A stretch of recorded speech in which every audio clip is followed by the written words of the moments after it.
Today on Forgotten Cookbooks, we are making a delicious, hearty, and untraditional pot of potato leek soup.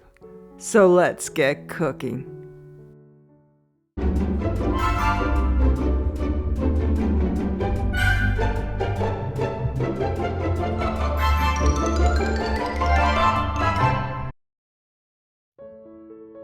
Keep in mind, all the recipes we go through today can be found on our website, moderndayfoodie.com. And we'll also put a link to each recipe in the description of this video. So I make mine a bit different than traditional leek soup. Most people will blend, after this is cooked, they'll take like a hand mixer and blend this to break it all up. I don't. I keep the whole pieces in here, and I just am going to add some cream to make it a nice creamy soup. And the potatoes have already broken up in there because I'm going to cook them long enough. And so it's not the traditional way of doing it. It's usually all creamy and all the vegetables are broken up. So before you cut up your leeks, make sure you wash them well. Leeks tend to be muddy and have some grit inside, so just make sure that you wash all this off very, very well before you start cutting. So cut off the ends and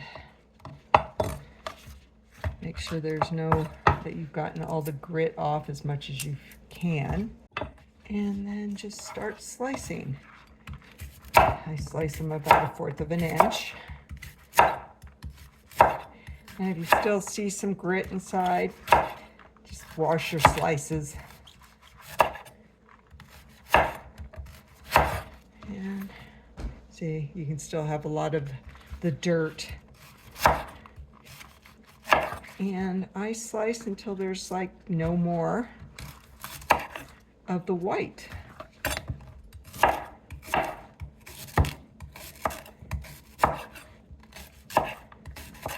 right. I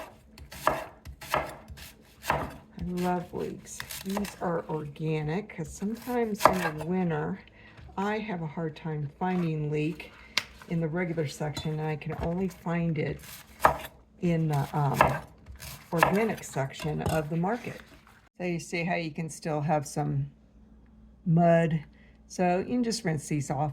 Otherwise your soup's going to taste gritty because that dirt will get into your soup. So next I put sausage in mine.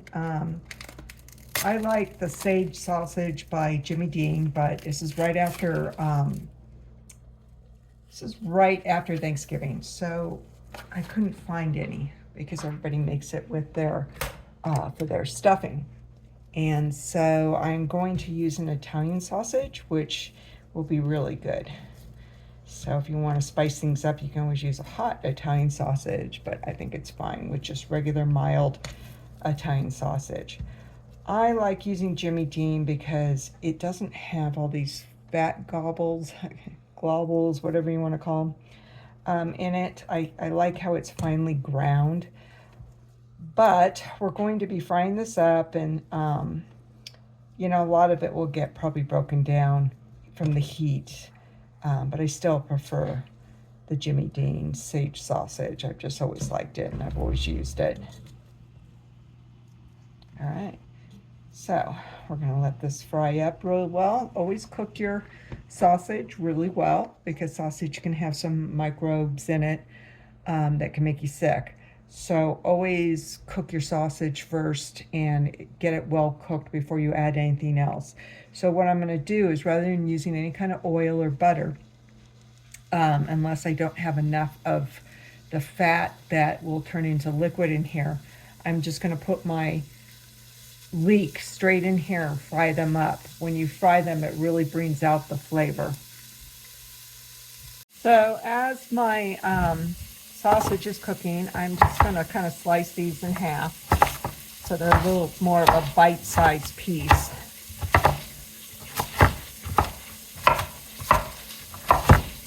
Cut very easily.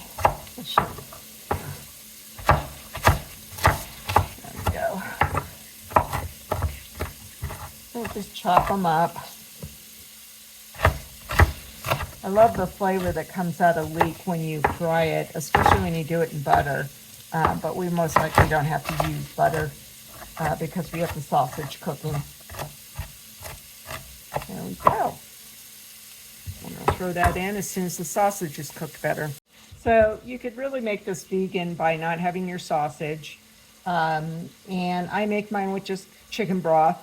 So you could use a vegetable broth instead. The one thing about vegetable broths is a lot of times they have a tomato in it. So you're going to end up with a little bit of a reddish soup, depending on which one you buy.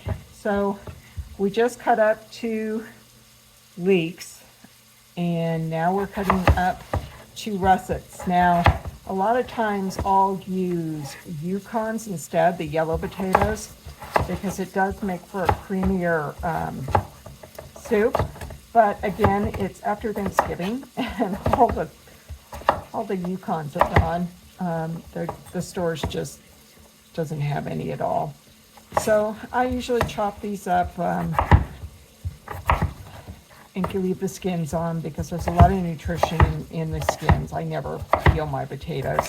I always keep the skins on. Plus there's so much great fiber in there.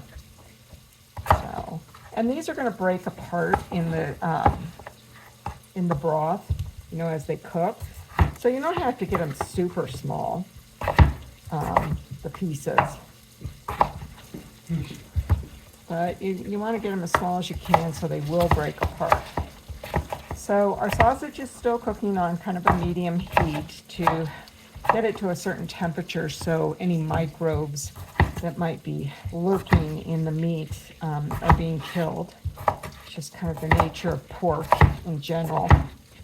And then we're going to add the leek here in a second. And you want to break up the pieces with the edge of your spoon as much as possible so you have bite-sized sausage in your soup.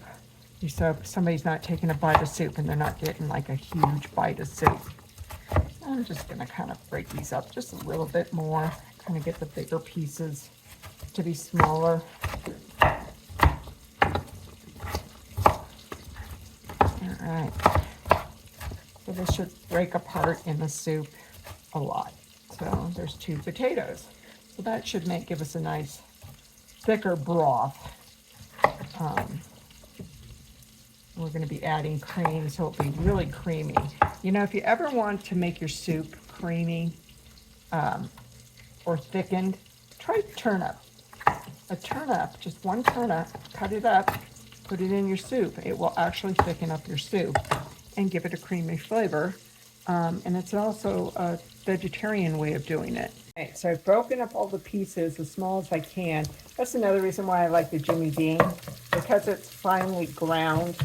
It breaks up into smaller pieces a lot easier than this does. I always use a spoon too that's flattened on the end to help me break this up. How small we're going to be able to get these. And so you can see I browned it. I made it really cooked. I cooked it on a medium heat. You don't want it on a high heat because all that will do is brown it and not cook it as well internally. So doing it on a medium heat is a better way of doing it. So I'm going to add the leeks and I'm going to brown these up. And I kind of make this soup a little bit different every time I do it. You know, depending on what I have in the refrigerator. So I have some shredded carrots that I want to use up. So I'm going to be putting those in too. You know, and I try to add as many vegetables as I can to, you know, make the soup as nutritious as possible. All right. So we didn't drain the oil because we want the oil for cooking the vegetables that we're going to be putting in here. So I'm going to coat this real well with the oil from the sausage. And plus that oil that's in the grease that's in here from the sausage is, you know, has a lot of flavor in it. So I'm going to saute these over a medium heat. I can sit there for a little bit just to kind of get a little brown. And I'm going to put a little celery in here because I have some left over. So I have 2 stalks of celery that I'm going to put in here. I try to cut these up as small as I can.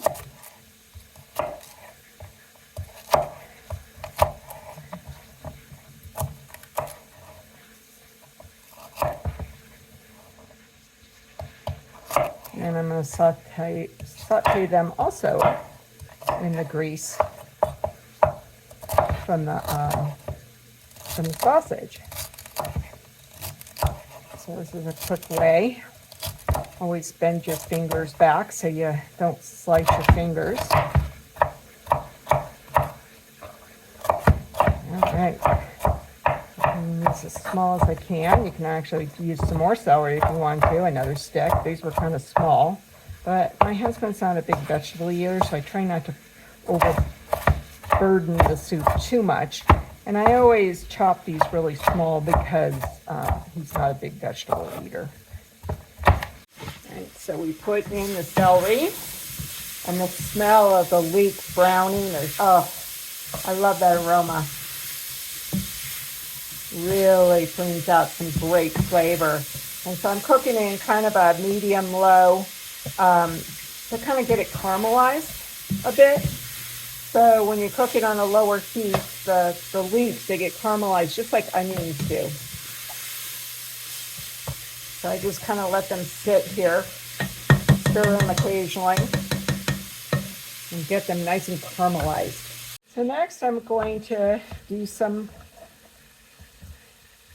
mushrooms. I make them cut them a little bit on the thick side. Sometimes I'll cut off the ends too if their stems are too long, because again, you want them to be kind of bite-sized. I'll probably cut these up a little bit more because these are a good size, you know, so they're halved like this. So I'm going to put this in the oil too of the sausage, just because, you know, mushrooms, they have to be cooked for humans to be able to digest their nutrients. So I want to make sure they're cooked well, even though they'll be cooked in the soup well. But it also helps bring out some great flavor. So we just get these into some bite-sized pieces. You don't want your pieces to be too big when it's soup. And to be able to, you know, several things to fit on the spoon. All right, so we're going to throw these in. Okay, so we've got the mushrooms, we've got the leeks in here, we've got the sausage, we've got, whoops, hit my board. We've got some celery in here. I haven't seasoned it.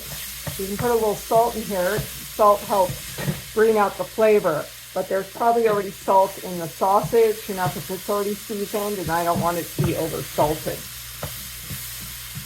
So, I haven't had to put any oil in here. If I had to, I'd probably put butter because the leeks taste so good with butter. And you can see the leeks are getting a little brown. A little caramely. And it's giving such a great flavor. So I'm just going to continue to saute this maybe for a couple more minutes. Just so they look caramely, they look translucent. The mushrooms are cooked a little bit. The celery's, you know, softened up. All right, so look at all that. That looks great. So I'm just going to throw in at this point my potatoes. Personally, I don't think it really matters what order you put things in, but I'm going to be putting my broth in here. By putting the ingredients in first, it kind of lets me know how much broth to put in, rather than putting the broth in first, because you want to make sure you have enough room in your pot for all this. All right, so I'm going to throw in some just carton chicken broth.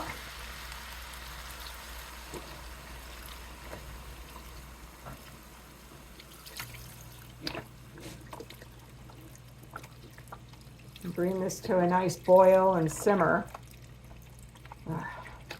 All that great vegetables and fiber in this soup. Leaving the skins on gives you a nice bit of fiber.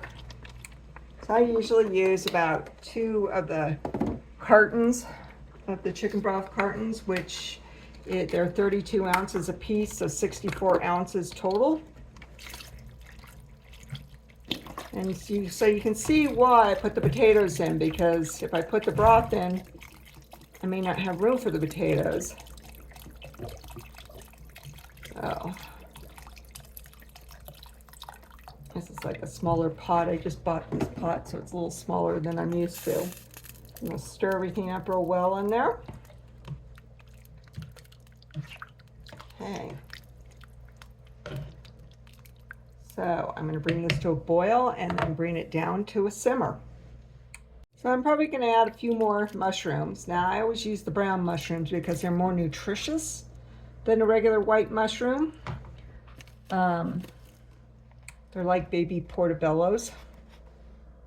So these are called baby bellas. And so I always use the baby bellas over the other mushrooms, just because they're more nutritious, or they're supposed to be more nutritious. But I think I'm going to put a few more in. So far I've put in maybe 6. You know, it just depends on the size and how much you like mushrooms. All right, so I keep hitting this. I added a few more mushrooms and threw them in, and I have my heat on high. And I'm going to let this simmer. This particular sausage that I purchased obviously had some paprika in it. It's mild. You usually only see this with the hot Italian sausage, but this was marked as mild, and it still had some paprika in it to give it some of that red. See the kind of rust color of the soup? That's all coming from that. So I am going to put in some fresh ground pepper. So I usually do about a fourth of a teaspoon. A fourth of a teaspoon of pepper, and some salt. I always use about a half a teaspoon of salt, and then I'll maybe put a little bit more after everything's cooked. So and I always eyeball. Right. I don't put a lot of salt in these when I am using the container broth, because those already have a lot of sodium in it. So a lot of times you don't have to add extra salt. Because we have potatoes, the potatoes will help absorb a lot of that sodium. So you don't want to put in a ton of salt in the front end. So once the soup is cooked, we'll taste it, see if it needs some salt, and just salt to taste. But you have to be careful when you're using those containers of broth. They have more sodium in them than you realize. You know, another thing you always have to, like, I always see people salt seafood. Well, seafood comes from the ocean where there's a lot of salt, and they already contain a lot of salt in the first place. You really don't have to salt things that come from the ocean very much. So always keep that in mind. But it's starting to boil, and once it boils, we'll bring it down to a simmer. So at this point, what we really want to cook is the potatoes, and cook up the celery a little bit more and those extra mushrooms I put in. So you want the soup to simmer so the broth takes up all the flavors that are in the soup. You know, all the vegetables, and it makes a little more of a vegetable broth. So as far as seasoning goes, I might throw a couple of little herbs in there. So I am going to add about a half a teaspoon of thyme.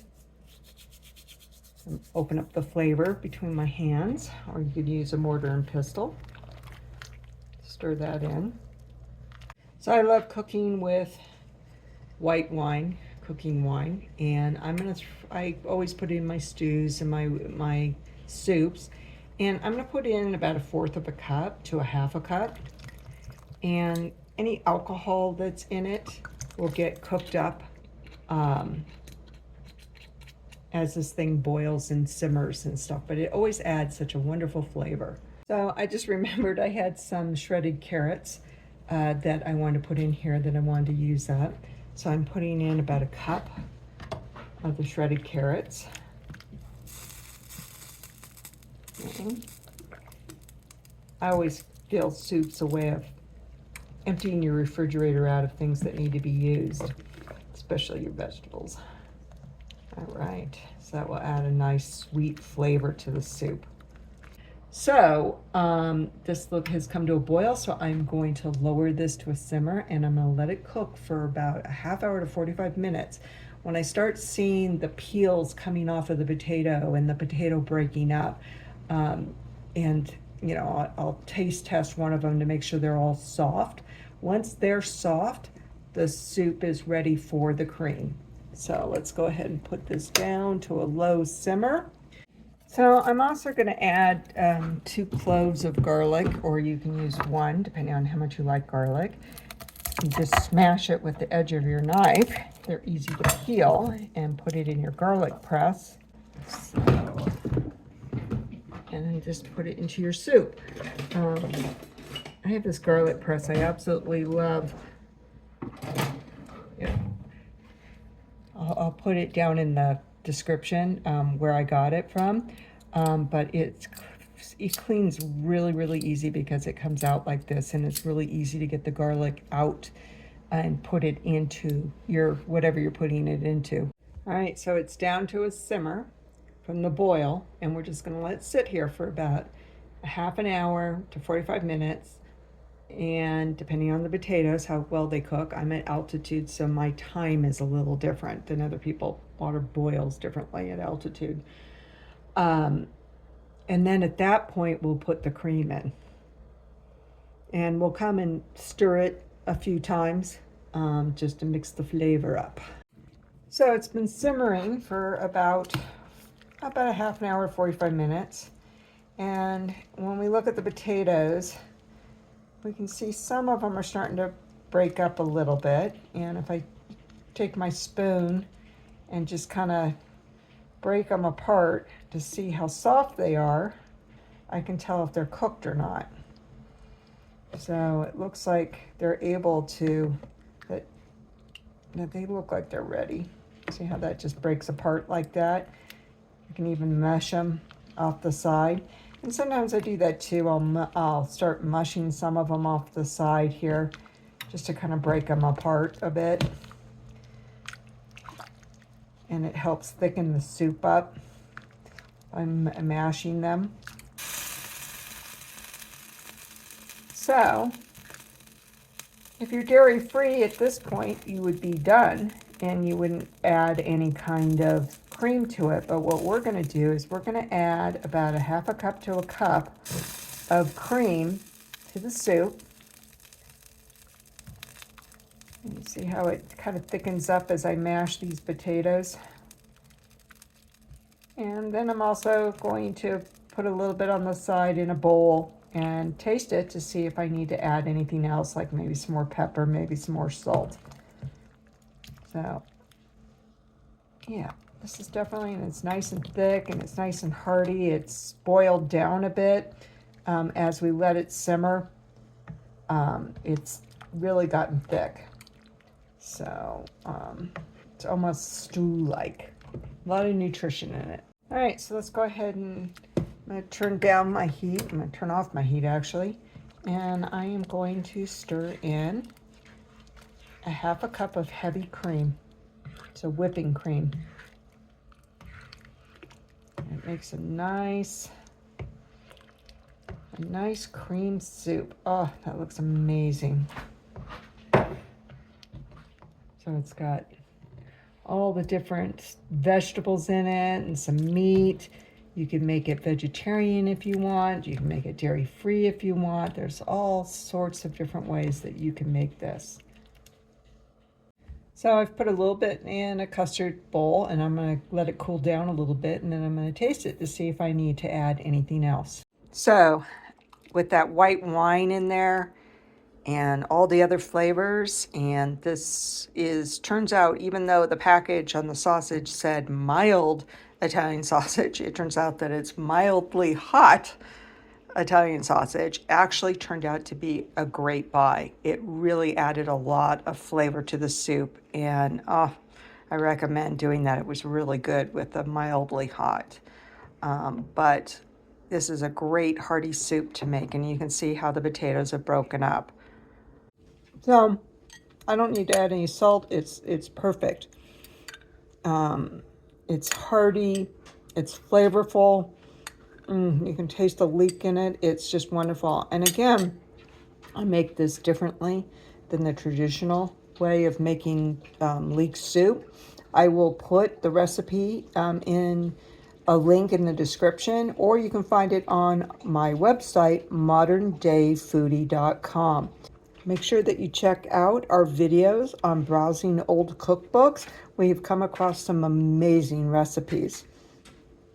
We invite you to watch all our vintage recipe videos, from our Eating Like a President series to browsing vintage cookbooks.